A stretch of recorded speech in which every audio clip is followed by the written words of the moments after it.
तो फ्रेंड, अगर आप अपने इंडियन ओवरसीज बैंक में अपना खाता खुलवाने की सोच रहे हो लेकिन आपको नहीं पता कि इसका कंप्लीट प्रोसेस क्या है, कौन सा फॉर्म हमको फिल करना पड़ता है, कौन कौन से डॉक्यूमेंट लगते हैं, तो आज की वीडियो में आपको बताऊंगा कि आप कैसे बहुत आसान तरीके से अपने इंडियन ओवरसीज बैंक में अपना खाता खुलवा सकते हो विथ डॉक्यूमेंट। फ्रेंड, मैं आज आपको फॉर्म लाइव फिल करके दिखाऊंगा, इसलिए मेरे आपसे एक छोटी सी रिक्वेस्ट है कि वीडियो आप शुरू से लेकर एंड तक पूरी देखना, तभी जाके आपको कंप्लीट प्रोसेस समझ में आएगा। बस मेरी आपसे एक छोटी सी रिक्वेस्ट है यार, गुजारिश है कि आप लोग चुपके से वीडियो देख लेते हो किंतु अपने चैनल को सब्सक्राइब नहीं कर रहे हो, जबकि सब्सक्राइब करने का कोई भी पैसा नहीं लगता है, फ्री ऑफ कॉस्ट है। आपको अपने चैनल को सब्सक्राइब कर लेना है और वीडियो को लाइक कर लेना है, क्योंकि ऐसे ही हेल्पफुल कंटेंट मैं आप सभी के साथ शेयर करता रहता हूँ। चलिए फ्रेंड, शुरू करते हैं।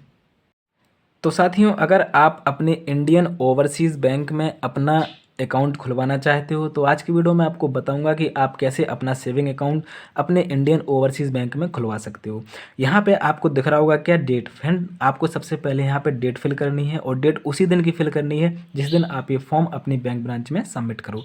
चलिए अब आते हैं थोड़ा सा नीचे की ओर। यहाँ दिया गया है क्या, ब्रांच नेम। फ्रेंड, आपको यहाँ पे ब्रांच का नेम क्या है आपकी पासबुक में दिया गया होगा, वही नेम सेम टू सेम आपको यहाँ पे फिल कर देना है। ब्रांच कोड आपकी पासबुक में दिया गया होगा, वो भी आपको यहाँ पे फिल कर देना है। चलिए थोड़ा सा नीचे की ओर आते हैं। यहाँ पे लिखा हुआ है कि कस्टमर आईडी अगर आपके पास है तो फिल करिए, नहीं है तो कोई दिक्कत नहीं, आप इसको खाली छोड़ सकती हो। एप्लीकेशन टाइप कौन सा है, न्यू हो या अपडेट हो, तो न्यू पे आपको टिक कर देना है। अकाउंट नंबर आपके पास है नहीं, केवाईसी नंबर आपके पास है नहीं। अकाउंट टाइप यहाँ पे नॉर्मल है या स्मॉल है, तो आपको नॉर्मल पर टिक कर देना है। चलिए अब आते हैं फ्रेंड अपनी बेसिक डिटेल पर। डिटेल फिल करना बहुत ही ज़्यादा मैंडेटरी है, बहुत ही ज़्यादा इंपॉर्टेंट है, इसलिए मैं आपको स्टेप बाय स्टेप बताऊंगा। फ्रेंड, आपको आपकी डिटेल फिल करने में ज़रा सी भी मिस्टेक नहीं करनी है।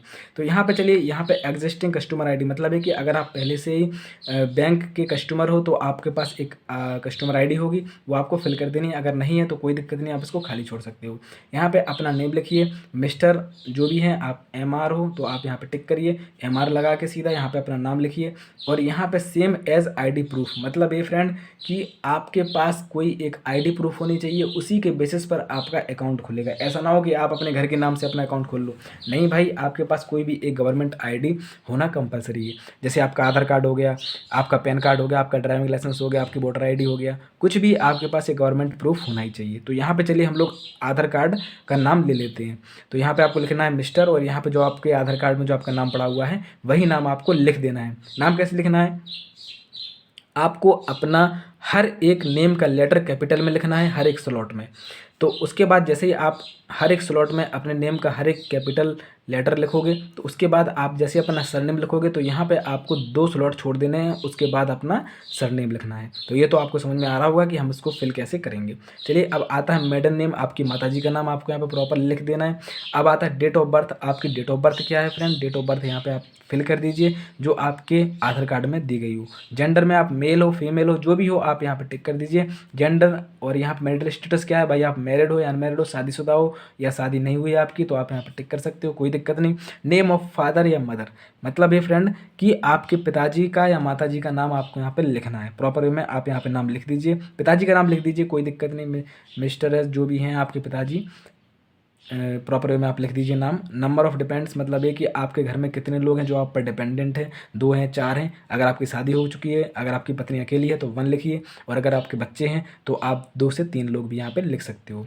अगर आप इलिटरेट हो मतलब अनपढ़ हो, अगर अनपढ़ नहीं हो तो कोई दिक्कत नहीं, आप यहाँ पे नो पे टिक करिए कि भाई मैं अनपढ़ नहीं हूँ। नेम ऑफ ग्रेजुएशन प्रीफिक्स में प्रॉपर वे में आप क्या करिए, यहाँ पे नेम ऑफ गार्जियन में, गार्जियन में क्या, आपके माता पिता का नाम, आप किसी का भी आप यहाँ पे लिख सकते हो, कोई दिक्कत नहीं फ्रेंड। यहाँ पे आप अपनी माता का नाम लिखिए, मिस जो भी हैं आपकी माता जी, आप उनका नाम लिख दीजिए। और इन केस ऑफ माइनर मतलब है कि अगर आप जो हो 18 साल से कम हो तब जाके आपको अपनी मम्मी या पिताजी का नाम लिखना है यहाँ पे। और अगर आप 18 साल से ऊपर हो तो आप ये डिटेल पूरी खाली छोड़ सकते हो, कोई दिक्कत नहीं। यहाँ पर रिलेशनशिप विद गार्जियन मतलब कौन है, आपकी माता जी हैं पिताजी हैं जो भी हैं, पहले उनका नाम लिखिए और उसके बाद यहाँ पे क्या लगती हैं वो आपकी मदर लगती हैं, आपकी डॉटर लगती हैं, आंटी लगती हैं, जो भी लगती हैं आप यहाँ पे मेंशन कर सकते हो। नेशनैलिटी में इन इंडियन हो, अदर हो या कंट्री नेम हो, जो भी हो, इन इंडियन हो तो इंडियन पर टिक करिए। और अगर अदर कंट्री से आप बिलोंग करते हो, नेपाल से, भूटान, पाकिस्तान, जहाँ से भी हो, आप यहाँ पे मेंशन कर सकते हो अपनी कंट्री का नाम। ऑक्यूपेशन टाइप भाई क्या हो, आप सर्विस में हो, प्राइवेट सेक्टर में हो, पब्लिक सेक्टर में हो, गवर्नमेंट सेक्टर में हो, जो भी हो आप यहाँ पे टिक कर सकते हो। यहाँ पे प्रोफेशनल में हो तो भी टिक कर सकते हो, सेल्फ एम्प्लॉयड हो तो भी टिक कर सकते हो, हाउसवाइफ हो, स्टूडेंट हो, आप जो भी हो वो टिक कर सकते हो अपने अकॉर्डिंग। मंथली इनकम कितनी हो जाती है भाई आपकी अगर प्राइवेट सेक्टर में हो मान लीजिए, तो आपका मंथली इनकम 18,000, 20,000, 22,000, 15,000 जितनी भी आपको मिलती हो आप यहाँ पे मेंशन कर सकते हो। नेटवर्थ कितना हो जाता है, कुल आपको कितना कट पिट के मिलता है, आपके पास कितना पहुँचता है वो आपको मेंशन कर, जैसे आपके 18,000 आपको मिलती है तो कट पिट के 15,000 रुपये तक ही आप तक पहुँच पाती होगी, तो यहाँ पर इस तरीके से आपको मैंसन कर देना है। रिलीजन में क्या हो भाई, हिंदू हो, मुस्लिम हो, क्रिश्चियन हो, सिख हो, जो भी हो आप यहाँ पर टिक कर दीजिए, हिंदू हो तो हिंदू पर टिक कर दीजिए। कैटेगरी में क्या हो, जनरल, ओबीसी, एससी, एसटी जो भी हो आप एससी पे टिक कर दीजिए। पर्सन विद डिसेबिलिटी, अगर आपके पास कोई डिसेबिलिटी है, आप लूले, लंगड़े, काने, बहरे जो भी हो आप यहाँ पे मेंशन कर सकते हो। अगर आप हो तो, नहीं हो तो कोई दिक्कत नहीं फ्रेंड, आप यहाँ पर नो पे टिक कर दीजिए। यहाँ पे आता है education qualification, below SSC, high school से भी कम पढ़े लिखे हो, हाई स्कूल किए हो, हाई स्कूल से ऊपर किए हो, ग्रेजुएशन है आपकी तो आप ग्रेजुएशन पर टिक कर सकते हो। यहाँ पे आता है डेजिग्नेशन प्रोफेशन, मतलब है कि अगर आप ऑर्गेनाइजेशन में काम करते हो, किसी प्राइवेट कंपनी में काम करते हो फ्रेंड, तो यहाँ पर उस कंपनी का नाम लिख दीजिए। और अगर आप प्रोफेशन है आपका कोई भी, जैसे लॉयर हो गए, आप डॉक्टर हो गए, जो भी है आप यहाँ पे प्रॉपर वे में मेंशन कर दीजिए। अगर आप कोई बिजनेस करते हो जैसे एग्रीकल्चर हो गया, कोई भी हो गया, तो आप यहाँ पे मेंशन वो भी कर सकते हो। चलिए अब आती है क्या, सिटी ऑफ बर्थ, कहाँ पे आपका जन्म हुआ है, वो जन्म जहाँ जिस सिटी में आपका जन्म हुआ है वो सिटी आपको यहाँ पे प्रॉपर मेंशन कर देनी। सिटीजनशिप कहाँ की मिली हुई है आपको भाई, नागरिकता कहाँ की है, इंडियन हो आप तो इंडियन आपको यहाँ पे लिख देना है। यहाँ पे उसके बाद नीचे की ओर आना है, टैक्स पे करते हो अगर आप, तो यहाँ पे आप टैक्स पे करते हो तो पैन नंबर यहाँ पे प्रॉपर लिख दीजिए, कोई दिक्कत नहीं फ्रेंड। पैन नंबर आपके पास होगा, पैन कार्ड होगा, पैन कार्ड में आपका पैन नंबर दिया गया होगा, वही पैन नंबर आपको यहाँ पे लिख देना है, यस पे टिक कर देना है। अगर आप टैक्स पे करते हो तो, मेरे हिसाब से टैक्स पे करते हो चाहे ना करते हो, फिर भी आपको आपका पैन कार्ड का नंबर देना चाहिए, क्योंकि आगे चल के हो सकता है आप कभी भी भविष्य में अपने पैन कार्ड को लगाओ कहीं पर भी टैक्स पे करने के लिए, तो आप बाद में ITR फिल करके अपना टैक्स वापस ले सकते हो रिटर्न में। तो यहाँ पे उसके बाद आता है कॉन्टैक्ट डिटेल। देखिए यहाँ पे कॉन्टैक्ट डिटेल में आपको आपका मोबाइल नंबर यहाँ पे फिल कर देना है फ्रेंड, जो भी आपका मोबाइल नंबर है कंट्री कोड के साथ, जैसे इंडिया का 91 है तो 91 +91 करके आपको यहाँ पे नंबर लिख देना है आपका। मेल आईडी जो भी है आपकी मेल आईडी प्रॉपर फिल कर दीजिए, @gmail.com वाली, वही गूगल अकाउंट ही मेल आईडी होता है, परेशान नहीं होना आपको। मोबाइल नंबर आपका कोई दूसरा है तो कोई एक दूसरा और मोबाइल नंबर डाल दीजिए, अगर पहला वाला कभी कभी बंद रहता है दूसरा वाला डाल दीजिए। टेलीफोन नंबर ऑफिस का, रेजिडेंशियल का, मतलब है कि ऑफिस का और घर का दोनों आप टेलीफोन नंबर यहाँ पे फिल कर सकते हो, कोई दिक्कत नहीं, बहुत अच्छे तरीके से मैं आपको बता रहा हूँ फ्रेंड। अब आते नीचे की ओर, प्रूफ ऑफ आइडेंटिटी एड्रेस, मतलब ये कि भाई आप एड्रेस यानी कि आइडेंटिटी एड्रेस के आधार पर आप क्या प्रूफ लगाओगे। देखिए यहाँ पे इतने सारे प्रूफ दिए गए हैं, पासपोर्ट दिया गया है, नरेगा कार्ड दिया गया है, वोटर आईडी दी गई है आपको, ड्राइविंग लाइसेंस दिया गया है, आधार नंबर दिया गया है। तो आधार नंबर अधिकतर सभी लोगों के पास होता है, तो आधार कार्ड हम लोग यहाँ पे लेकर चलते हैं। चलिए तो आधार कार्ड यहाँ पे डॉक्यूमेंट नंबर, आइडेंटिफिकेशन नंबर, आधार नंबर आपको यहाँ पे लिख देना है। डेट ऑफ इशू कब मिला था आपको, एक्सपायरी डेट क्या है, इसमें कुछ ऐसा होता नहीं है तो ये दोनों पोर्शन आपको खाली छोड़ देना है, केवल आधार नंबर आपको लिख देना है। वो आपके ड्राइविंग लाइसेंस के लिए होता है कि कब आपका मिला था और कब वो एक्सपायर हो जाएगा, तो इसलिए आपको परेशान नहीं होना है। चलिए अब हम लोग आते हैं दूसरे वाले पेज पर। तो फ्रेंड दूसरे वाले पेज पर आएंगे तो यहाँ पे आपको दिख रहा होगा क्या, एड्रेस डिटेल। एड्रेस डिटेल में भाई आपका खुद का घर है या फिर आप किराए से रहते हो, तो यहाँ पे आपको प्रॉपर मेंशन कर देना है। रेजिडेंशियल है तो रेजिडेंशियल पे आपको टिक कर देना है, प्रॉपर एड्रेस आपको फिल कर देना है। एड्रेस आपके आधार कार्ड में दिया गया होगा वही फिल करना, अपनी मर्जी से आप कुछ भी फिल नहीं करना, मैं आपको बता रहा हूँ। सिटी विलेज आपकी जो भी है आपको सिटी विलेज लिख देना है। डिस्ट्रिक्ट आपको लिख देना है भाई, जिला कौन सा पड़ता है आपका, स्टेट क्या है आपका, पिन कोड क्या है आपके एरिया का, वो भी आपको यहाँ पे फिल कर देना है। एड्रेस करेस्पॉन्डेंस एड्रेस मतलब है कि आपका पत्राचार एड्रेस, जहाँ पर बैंक आपको लेटर भेज सके, कोई भी नोटिस भेज सके, कोई मेल आपको भेज सके, तो यहाँ पे आपको करेस्पॉन्डेंस एड्रेस में अगर आपका सेम है, रेजिडेंशियल एड्रेस है तो सेम टू सेम आपको यहाँ पर फिल कर देना है, आपको परेशान नहीं होना है। If the proof of address, यानी कि अब देखिए फ्रेंड यहाँ पे आपको एक एड्रेस प्रूफ लगाना ही पड़ेगा, यानी सीधी सी बात है, आपको एड्रेस प्रूफ में आपको यहाँ पे टिक कर लेना है। और आपको निवास प्रमाण पत्र, डॉक्यूमेंट नंबर आपको यहाँ पे दिया गया होगा, निवास प्रमाण पत्र आपको बनवा लेना, नहीं है तो कोई दिक्कत नहीं फ्रेंड, आपको एड्रेस आइडेंटिटी प्रूफ आपके पास होता है, आप अपने बनवा लीजिएगा, और बनवाने के बाद उसका नंबर आपको यहाँ पे लिख देना, डेट आपको यहाँ पे प्रॉपर फिल कर देनी है। चलिए अब आते हैं हम लोग थोड़ा सा नीचे की ओर, यहाँ पे आपको एस पे टिक कर देना है, और यहाँ पे आपको अपनी फ़ोटो लगा देनी है A4 साइज़ की, बहुत प्रॉपर वे में। यहाँ पे आपको अपना नाम लिख देना है, और यहाँ पे आपको signature of the thumb applicant, यहाँ पे आपको अपने सिग्नेचर कर देने हैं। यहाँ पे प्लेस आपको आपका एड्रेस क्या है वो लिख दीजिए, डेट क्या है, डेट उसी दिन की फिल कर दीजिए जिस दिन आपका फॉर्म अपनी बैंक ब्रांच में आप सबमिट करोगे। चलिए अब आते हैं हम लोग थोड़ा सा नीचे की ओर।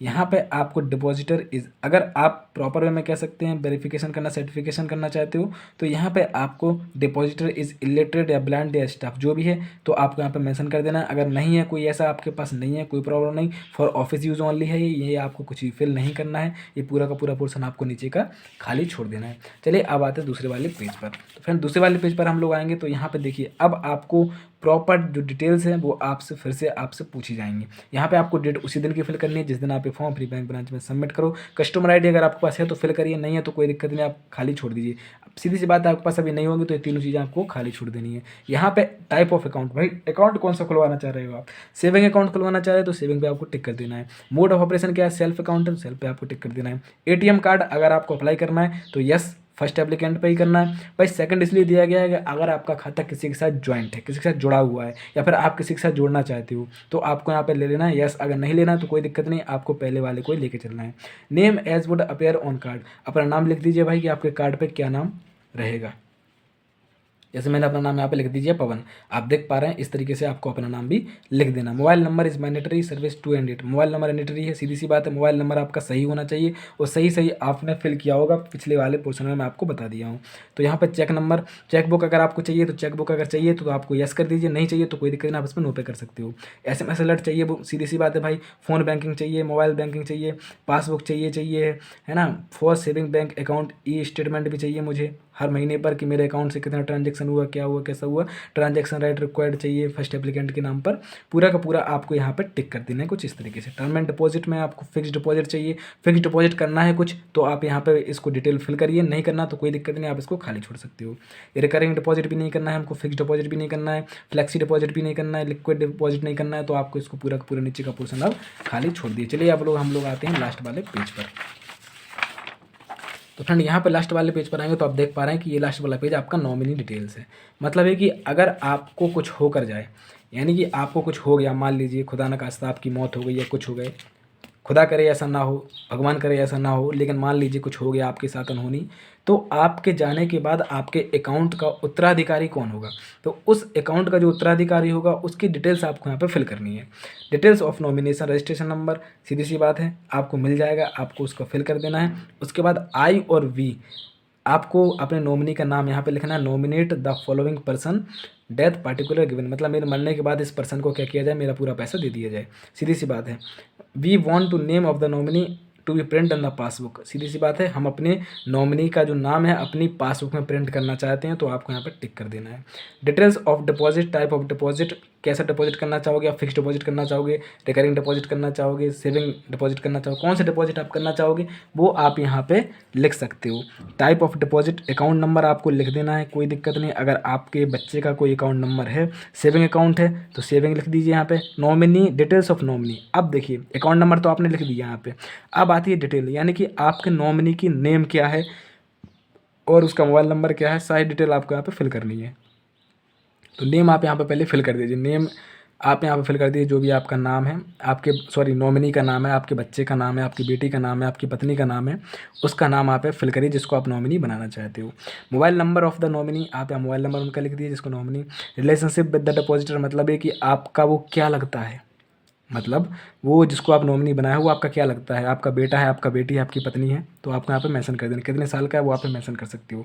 Date of birth nominee in case of minor, अगर आपको ऐसा लगता है कि आपका बेटा 18 साल से कम का है, 18 साल अभी उसकी उम्र नहीं हुई है फ्रेंड, तो यहाँ पे आप उसकी डेट लिखिए, डेट ऑफ बर्थ लिखिए फ्रेंड, और प्रॉपर वे में आप उसके जगह किसी दूसरे को अभी प्रेजेंट में नॉमिनी मेंशन कर सकते हो, यानी उसकी माँ को आप मेंशन कर सकते हो, उसकी आंटी को मेंशन कर सकते हो, उसकी मौसी को मेंशन कर सकते हो, जिसको भी आप मेंशन करना चाहो यहाँ पे नॉमिनी में कर सकते हो। जैसे ही आपका बेटा या बेटी 18 साल से ऊपर की होगी तो वो आपके अकाउंट की उत्तराधिकारी ऑटोमेटिक हो जाएगी, आपको परेशान होने की बिल्कुल ज़रूरत नहीं है। लेकिन अगर आपकी बेटी 18 साल से कम की है तब जाके फ्रेंड आपको यहाँ पे उसकी डेट फिल करनी पड़ेगी और यहाँ पे आपको उसकी जगह कोई दूसरा नॉमिनी सिलेक्ट करना पड़ेगा जो कि 18 साल से ऊपर का होगा। तो यहाँ पे आप सिलेक्ट करिए भाई, उसकी माँ को सिलेक्ट कर दीजिए, कोई दिक्कत नहीं, एड्रेस लिख दीजिए, द माइनॉरिटी ऑफ नॉमिनी और जो भी है आप उनका नाम लिख दीजिए, आप सिग्नेचर ले लीजिए, जो भी है signature of applicants, proper way में फ्रेंड ले लीजिए, कोई दिक्कत नहीं। यहाँ पे देखिए अब आता है signature of the first witness. 2 witness भी आपको लेने ही पड़ेंगे, यानी कि किसी को कोई आपत्ति तो नहीं है कि आप अपने बैंक अकाउंट का किसी को नॉमिनी बना रहे हैं तो कोई आपत्ति तो नहीं है। तो आप 2 लोगों को यहाँ पे विटनेस के तौर पे उनके नाम और सिग्नेचर और एड्रेस आप प्रॉपर ले सकते हो, कोई दिक्कत नहीं। उसके बाद आता है क्या, signature of the applicant, thumb impression of the applicant. सीधी सी बात है, वो सेम ही है, आप अपना यहाँ पर लगा सकते हो माइनॉरिटी ऑफ द नॉमिनी, तो आप उनके सिग्नेचर ले लीजिए। माइनॉरिटी जो जिसको भी है आप बनाए हो अभी प्रेजेंट में, अपने बेटे के सिग्नेचर ले लीजिए, बेटे के सिग्नेचर ले लीजिए। यहाँ पे आप अभी प्रेजेंट में जिसको बनाए हो उसके सिग्नेचर आप ले सकते हो या थंब इम्प्रेशन ले सकते हो अगर पढ़ा लिखा नहीं है तो। चलिए अब आते थोड़ा सा नीचे की ओर। यहाँ पे लिखा हुआ है क्या, आई और we do not want to nominate any person in this account. अगर आप नहीं चाहते हो किसी को बनाना तो कोई दिक्कत नहीं, आप यहाँ पर भी टिक कर सकते थे और यहाँ पे अपने सिग्नेचर ले सकते थे और अपने जॉइंट अकाउंट वाले जॉइंटली पर्सन के भी सिग्नेचर आप यहाँ पे ले सकते थे, लेकिन आपने नॉमिनी सेलेक्ट कर दिया है। चलिए अब आते थोड़ा सा नीचे की ओर। यहाँ पे दिया गया डिक्लेरेशन। फ्रेंड डिक्लेरेशन में आपको अच्छे से देख लेना है एक बार, कोई दिक्कत परेशानी तो नहीं है। और यहाँ पे आपको अच्छे से प्रॉपर वे में पढ़ लेना है, चीज़ों को प्लेस लिखना है, डेट लिख देना है और यहाँ पे आपको अपनी सिग्नेचर कर देने हैं। जो भी आपके सिग्नेचर हो प्रॉपर में सिग्नेचर कर दीजिए फ्रेंड। और यहाँ पे आपको उस पर्सन के सिग्नेचर ले लेना है जिसके साथ आपका खाता जुड़ा हुआ है। अगर आपका खाता जुड़ा हुआ नहीं है तो उसको आप खाली छोड़ सकते हो। चलिए नीचे को आते हैं, लिखा हुआ फॉर ऑफिस यूज़ ओनली। यहाँ पे आपको कुछ भी फिल नहीं करना है। चलिए अब हम लोग आते हैं लास्ट वाले पेज पर। तो ये डिक्लेरेशन है फ्रेंड, पूरा का पूरा आपको पढ़ लेना है, कोई दिक्कत नहीं, पढ़ लीजिएगा। चलिए अब बात करते हैं डॉक्यूमेंट्स की। डॉक्यूमेंट्स में कौन कौन से लगेंगे। हमारा फॉर्म फिल हो चुका है, अब बात करते हैं डॉक्यूमेंट की। फ्रेंड डॉक्यूमेंट में आपको परेशान नहीं होना है। डॉक्यूमेंट में आपको आपके आधार कार्ड की फ़ोटो कॉपी ले लेनी है और उसकी ओरिजिनल कॉपी भी लेके आपको जाना है। आधार कार्ड की फ़ोटो कॉपी ले लीजिए और आपको पैन कार्ड की फ़ोटो कॉपी ले लेनी है। और यहाँ पर आपको ड्राइविंग लाइसेंस अगर आपके पास है तो ले लीजिए, नहीं है तो कोई दिक्कत नहीं, आप इसको छोड़ सकते हो। आपको 2 आइडेंटिटी प्रूफ लेकर ही जाना है क्योंकि हम लोग इसका इस्तेमाल कर रहे हैं। और एड्रेस प्रूफ के तौर पे हमने निवास प्रमाण पत्र का इस्तेमाल किया हुआ था फ्रेंड। निवास प्रमाण पत्र आपको लेकर जाना है, उसकी फ़ोटो कॉपी लेकर जाइए, चाहे आप ओरिजिनल लेकर जाइए, उससे फ़र्क नहीं पड़ता। वो केवल और केवल डॉक्यूमेंट वेरिफिकेशन में देखा जाएगा, आपके चेक किए जाएंगे, उसके बाद आपको तुरंत वापस कर देगा बैंक एम्प्लॉय। तो मैं ऐसा करता हूँ कि आज की वीडियो आपको पसंद आई होगी, वीडियो अच्छी लगी हो तो चैनल सब्सक्राइब कर लीजिए और वीडियो को लाइक कर लीजिए, क्योंकि ऐसे ही हेल्पफुल कंटेंट मैं आप सभी के साथ शेयर करता रहता हूँ। मिलते हैं अगली वीडियो के साथ, तब तक के लिए ख्याल रखिए अपना, स्वस्थ रहिए, मस्त रहिए। Thank you so much.